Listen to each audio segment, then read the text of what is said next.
भारतीय किसान यूनियन ने इस चुनाव में सपोर्ट किया है आम आदमी पार्टी को। किन मुद्दों पे सपोर्ट किया है उसके लिए आज ये प्रेस कॉन्फ्रेंस है। 3 लंबी मीटिंग्स करने के बाद श्री अरविंद केजरीवाल के साथ तो हमने तय किया कि हम आम आदमी पार्टी को सपोर्ट करें।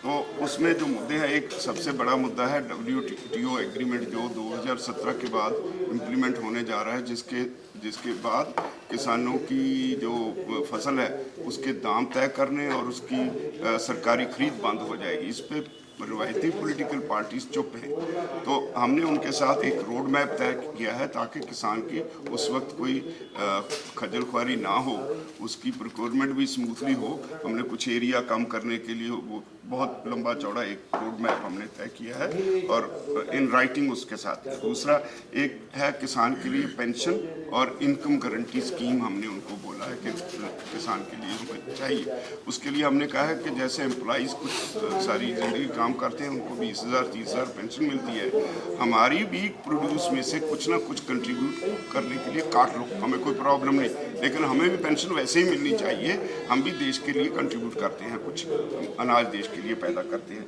और एक ये भी तय हुआ है कि ये जो इलेक्ट्रिसिटी टैरिफ है, बहुत लंबी लड़ाई के बाद हमने अब से कुछ कैप्टन अमरिंदर से भी पहले ये ट्यूबवेल्स का इलेक्ट्रिसिटी टैरिफ ये माफ़ करवाया था, तो ये कंटिन्यू रहेगा माफ़ी। एक है कि अनएलानी पाबंदी है कुछ पशुओं के व्यापार पे, उसकी वजह से ये आज जो है आवारा पशुओं की समस्या खड़ी है। सड़कों पे एक्सीडेंट्स होते हैं, किसान खेतों में पहरा देते हैं अपनी फसल को बचाने के लिए, तो गऊ सेस भी लग गया लेकिन उसका कोई हल नहीं हुआ। तो उसके लिए भी हमने एक रोड मैप तैयार किया है। किसानों की कर्ज माफ़ी का वो भी ऐसे ही नहीं, हमने कहा जो कर सकते वो रोड मैप तैयार करो, तो उसके हिसाब से ये लगातार माफ़ी अब उन्होंने कहना शुरू किया है कि 2018 तक सारा माफ़ कर देंगे। इस पे बात हुई है। एक हमने उनको कहा है कि हम चाहते हैं कि आपकी पार्टी नेशनल लेवल पे आए, और अगर वहाँ आती है तो बार बार किसान के सर पे कर्ज ना चढ़े। इसके लिए ज़रूरी है कि CACP जो commission on agriculture cost and prices है, उसका जो अधिकार क्षेत्र है उसमें सुधार की ज़रूरत है। वो एंटी फार्मर है, वो उसको प्रो फार्मर बनाने की ज़रूरत है, वो भी उन्होंने एग्री किया है। वाटर डिस्प्यूट्स पे वो हमारे साथ सहमत हुए हैं कि जितने भी डिस्प्यूट्स हैं वो इंटरनेशनल जो स्थापित लॉ है, राइपेरियन लॉ, उसके हिसाब से वो उससे सहमत हुए हैं। तो एक हमारे ज़मीन के बहुत से केसेस कोर्ट्स में चलते हैं, मुकदमेबाजी ज़्यादातर ज़मीन से रिलेटेड है। कचहरियों में किसानों की आपस में ही है, 50 साल से ज़मीन के टुकड़े छोटे छोटे हो गए पारिवारिक डिवीज़न की वजह से।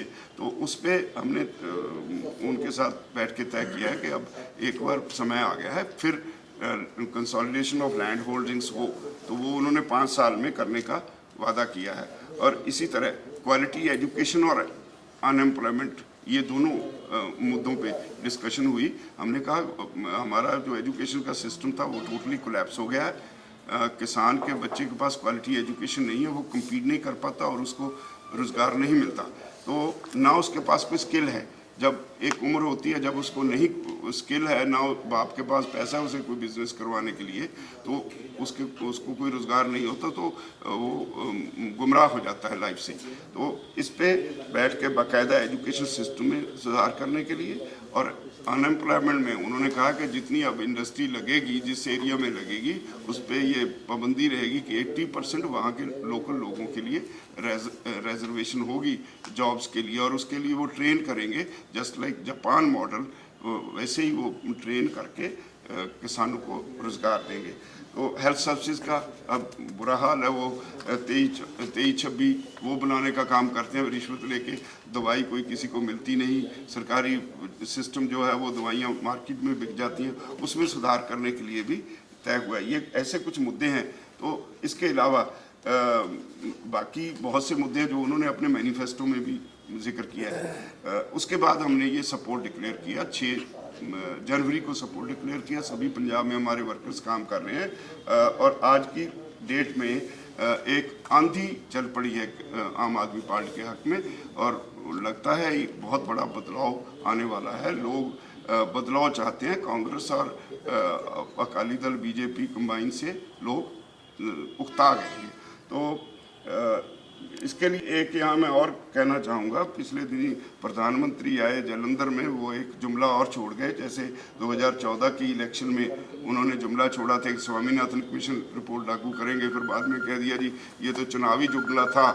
लेकिन अब वो कह गए कि हम पंजाब के किसानों को सिंध नदी का पानी देंगे, जो कि असलियत ये है कि सिंध, चिनाब, झेलम ये तीनों नदियों का पानी पाकिस्तान के हिस्से का है। अब जब वो पावर स्टेशन भी लगाने की बात करते हैं तो वो तुरंत कंप्लेंट लॉन्च करते हैं वर्ल्ड बैंक में कि ये हमारे पानी से नहीं पैदा कर सकते बिजली। तो ये ऐसा एक जुमला छोड़ के गए हैं। पंजाब के किसान इसको समझते हैं, ऐसी बातों से वो लोगों को गुमराह वो नहीं कर सकते। एक ये भी शुरू हो गया है, अब उन्होंने अपनी हार एक तरह से कबूल कर ली है।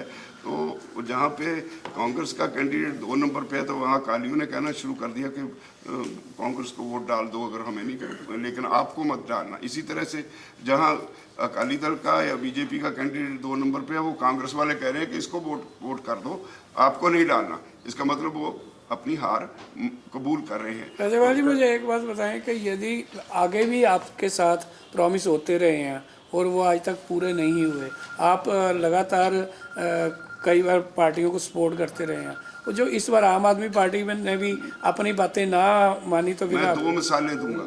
कैप्टन अमरिंदर सिंह ने हमारे साथ वादा किया था कि जे फॉर्म संभाल के रखो, हमारी सरकार आएगी, हम 30 रुपये क्विंटल बोनस देंगे। 2 साल वेट किया, 2 साल के बाद 12 दिन पटियाला में धरना दिया तो उन्होंने 110 करोड़ रुपया रिलीज़ किया, 220 करोड़ उसने दबा लिया। और उसने वादा किया था कि अगर हम आएंगे तो एक फसल के 250 करोड़ फर्टिलाइज़र का जो कॉस्ट है वो हम माफ़ कर देंगे। वो नहीं की, लेकिन उसके बाद अब भी उनको चिट्ठी लिखी है। कैसे, तो यकीन करें आपको, आप उस वक्त मुकर गए थे। बादल साहब ने अगर नहीं किए तो यहाँ भूख हड़ताल पे मैं ही बैठा था। तो हमारे पास हथियार यही है। अगर इनको भी कह दिया, एक वहाँ डिक्लेयर किया बाकायदा मैंने कि ये मुद्दों पे हम सियासत आपकी सपोर्ट कर रहे हैं, अगर नहीं कोई केजरीवाल जी करोगे, सबसे पहले झंडा उठाने वाले हम होंगे। I declare this. तो ये कोई बात नहीं, हमारी ऑर्गेनाइजेशन किसानों की ऑर्गेनाइजेशन है, अगर कोई भागेगा तो हम आंदोलन के लिए तैयार रहेंगे।